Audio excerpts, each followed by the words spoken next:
Hello students, இந்த வீடியோவில் நம்ம பார்க்க போகிறது Newton's universal of gravitation. Okay, அதாவது நம்ம சோலார் ஃபேமிலி எந்த ஃபோர்ஸால் பைண்ட் பண்ணப்பட்டிருக்குது, ஸ்டேபிளாக இருக்குது. அதே மாதிரி இந்த ஆக்சுவலாக உங்களுக்கு தெரியும் சோலார் ஃபேமிலி எங்கே இருக்குன்னா மில்கி வே கேலக்சியில். மில்கி வே கேலக்ஸி அப்படிங்கிறது பில்லியன், அதாவது 100 பில்லியன் கேலக்சிஸில் ஒன்று தான் மில்கி வே கேலக்ஸி. ஸோ இந்த மாதிரியான செலஸ்டியல் ஆப்ஜெக்ட்ஸ் எல்லாம் ஒரு பர்டிகுலர் ஆர்பிட்டில் ஏதோ ஒரு ஆப்ஜெக்டை ரொட்டேட் பண்ணிட்டு வருது. ஸோ அப்போ கண்டிப்பாக ரொட்டேட் பண்ணணும்னா ஏதோ ஒரு பைண்டிங் ஃபோர்ஸ் அங்கே இருக்கணும். அந்த பைண்டிங் ஃபோர்ஸ் என்ன அப்படிங்கிற கொஸ்டினுக்கான ஆன்சர் தான் gravitational force between that object. சரி, இந்த கிராவிடேஷனல் ஃபோர்ஸ் எதனால கிரியேட் ஆகுது அப்படின்னு பார்த்தா, இந்த யூனிவர்ஸில் இருக்கிற எந்த ஒரு ஆப்ஜெக்டும் இன்னொரு ஆப்ஜெக்டை, சிம்பிளாக சொல்லணும்னா எந்த ஒரு பார்ட்டிக்கிளும் இன்னொரு பார்ட்டிக்கிளை டெஃபினட்டாக அட்ராக்ட் பண்ணும். Gravitational force is universally attractive. ஓகேங்களா? ஸோ இது யூனிவர்ஸில் இருக்கிற எந்த ரீஜனுக்கு நீங்கள் போனாலும் இந்த ஃபோர்ஸ் டிஃபர் ஆகாது. ஐ மீன் இதோட நேச்சர் டிஃபர் ஆகாது. அதனால தான் இதை யூனிவர்சல் லான்னு சொல்கிறோம். இதுதான் நியூட்டன் டிரைவ் பண்ணார் இந்த லாவை. ஸோ இந்த ஸ்டேட்மெண்ட்டை வச்சு தான் நம்ம இந்த யூனிவர்ஸ் எப்படி ஃபங்க்ஷன் ஆகுது, இந்த சோலார் ஃபேமிலி, அதில் இருக்கிற பிளானட்ஸ், அதோட ரொட்டேஷன், அதோட ஆக்ஷன், இது எல்லாத்தையும் நம்ம இந்த லாவை பேஸ் பண்ணி தான் புரிஞ்சுக்க முடியுது. ரொம்ப இம்பார்ட்டன்ட், ரொம்ப சிம்பிள் லா. ஓகே, இப்போ ஸ்டேட்மெண்ட் என்னன்னு பார்க்குறோம். Every particle in the universe attracts every other particle in the universe. எந்த ஒரு பார்ட்டிகிளும் இன்னொரு பார்ட்டிகிளை டெஃபினட்டாக அட்ராக்ட் பண்ணும். இந்த பார்ட்டிகிள் இதை அட்ராக்ட் பண்ணும். ரைட், பார்ட்டிகிள் நம்பர் 1 செகண்ட் பார்ட்டிகிளை அட்ராக்ட் பண்ணும். பார்ட்டிகிள் நம்பர் 2 ஃபர்ஸ்ட் பார்ட்டிகிளை அட்ராக்ட் பண்ணும். இது எப்பவும் நடந்துகிட்டே இருக்கும். சிம்பிள், நம்ம நியூட்டன்ஸ் தேர்ட் லால பார்த்தோம். ரைட், ஒரு ஐசோலேட்டட் ஃபோர்ஸ், அதாவது சிங்கிள் ஃபோர்ஸ்னு எது எங்கேயும் இருக்க முடியாது இன் திஸ் யூனிவர்ஸ். இதை நம்ம ஆக்ஷன் வச்சுட்டோம்னா இது ரியாக்ஷனாக இருக்கும். ரைட், அப்போ Newton's gravitational force is action and reaction பேர். ஓகேங்களா? ஓகே, அது இருக்கட்டும். ஜஸ்ட் இந்த ஸ்டேட்மெண்ட்டுக்கு வரும். இப்போ எந்த ஒரு பார்ட்டிகிள் இந்த யூனிவர்ஸும் இன்னொரு பார்ட்டிகிளை டெஃபினட்டாக அட்ராக்ட் பண்ணும். ஓகே, இந்த அட்ராக்டிவ் ஃபோர்ஸ் எந்த அமௌண்ட்ல இருக்கும், அதாவது அதோட அமௌண்ட் என்ன அப்படின்னு டிஸ்கிரைப் பண்றது அடுத்த statement. This attractive force is directly proportional to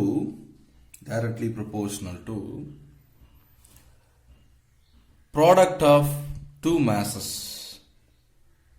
and inversely proportional to square of distance between the centers of two masses. இவ்வளவுதான் சிம்பிள் ஸ்டேட்மெண்ட். இப்போ கன்சிடர் பண்றோம், ஏதோ some mass m1 is situated in the universe, ஏதோ ஒரு இடத்துல இருக்குது. இன்னொரு மாஸை consider பண்றோம் m2, இதோட சென்டர். ஆனால் இந்த டோட்டல் மாஸும் இந்த சென்டர் பாயிண்ட்ல ஆக்ட் ஆகிறதா நம்ம அசியூம் பண்ணிக்கிறோம். ஓகே, அதுக்கான ரீசன் நான் பின்னாடி சொல்றேன். இப்போ இந்த ரெண்டு சென்டர்ஸுக்கு இடையில இருக்கக்கூடிய டிஸ்டன்ஸ் என்னன்னு பார்த்தீங்கன்னா, அதை நம்ம ஆர்னு எடுத்துக்கிறோம். Distance between the two centres of the masses.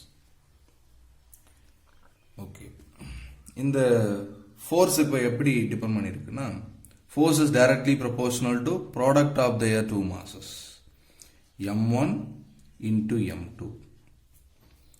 force is directly proportional to or force is inversely proportional to அப்படின்னா 1 by போடணும். Inversely proportional to square of distance between the two masses அல்லது distance between the centers of two masses. ஓகேங்களா? இதுக்கு என்ன meaning அப்படின்னு கவனிச்சா, இந்த ஃபோர்ஸோட strength, ஃபோர்ஸோட amount first mass ரொம்ப ஹியூஜா இருந்தா அப்பையும் அதிகமா இருக்கும்.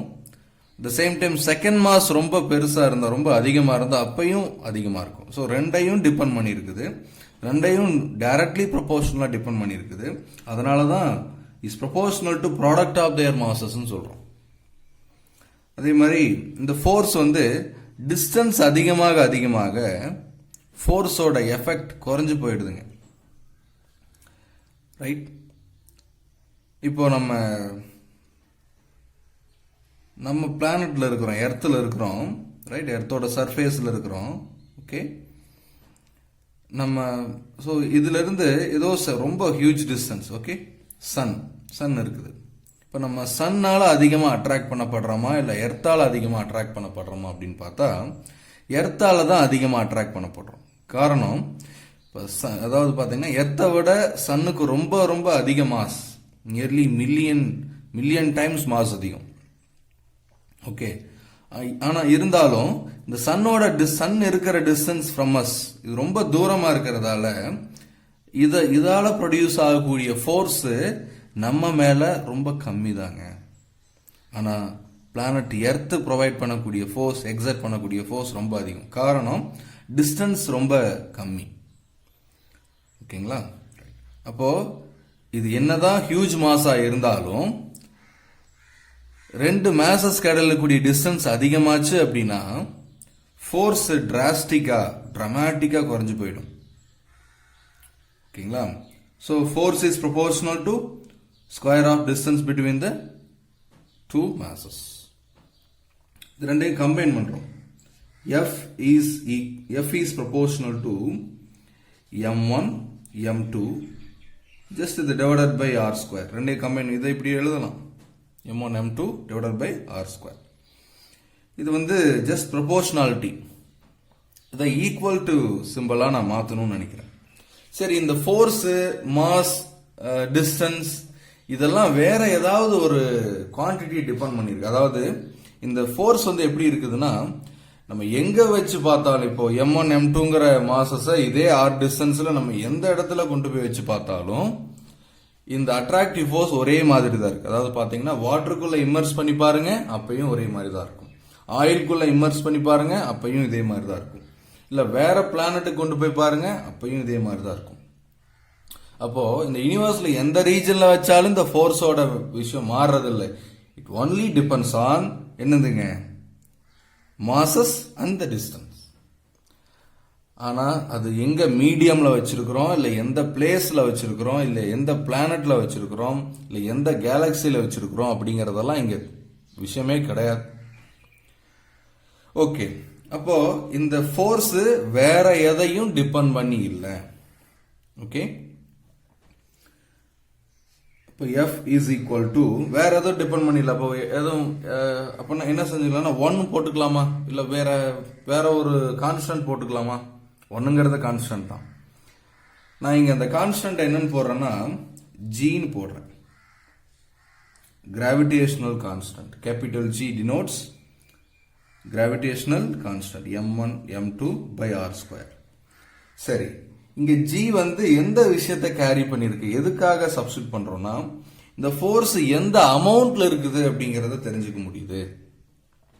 இப்போ பார்த்தோம், இப்போ ரெண்டு நான் ஸ்கெட்ச் பென்ஸ் வச்சிருக்கிறேன்.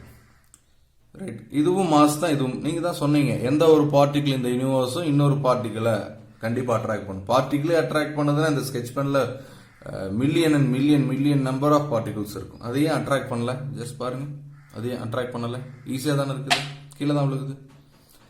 ரீசன், இது கன்சிடரபிள். அதாவது இந்த ஃபோர்ஸ் எப்போ நம்ம கன்சிடர் பண்ண முடியுது, கன்சிடர் பண்ற அளவுக்கு பெரிய விஷயம் அப்படின்னா இந்த மாஸ் ரொம்ப அதிகமா இருந்தாதான் இது கன்சிடர் பண்ற அளவுக்கு பெரிய விஷயம்.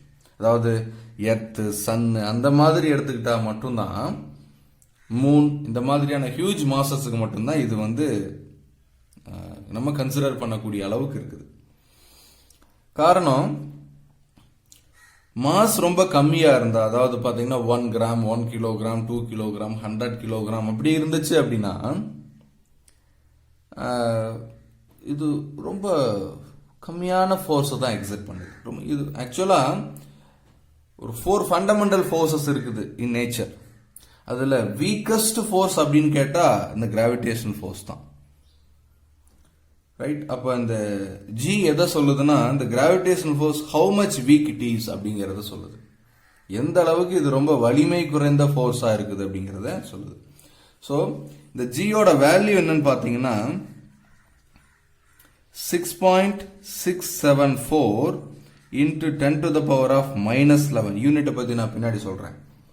10 power minus 11, இந்த minus 11 பவர் minus 11 அப்படிங்கிறது தான் இதோட வீக் நேச்சரை எக்ஸ்பிளைன் பண்ணுதுன்னு நினைக்கிறேன். 10 power minus 11ங்கிறது ரொம்ப ரொம்ப கம்மியான இதுங்க. ஒரு நேனோவை 100ஆல டிவைட் பண்ணா என்னவோ அதுதான் 10 power minus 11.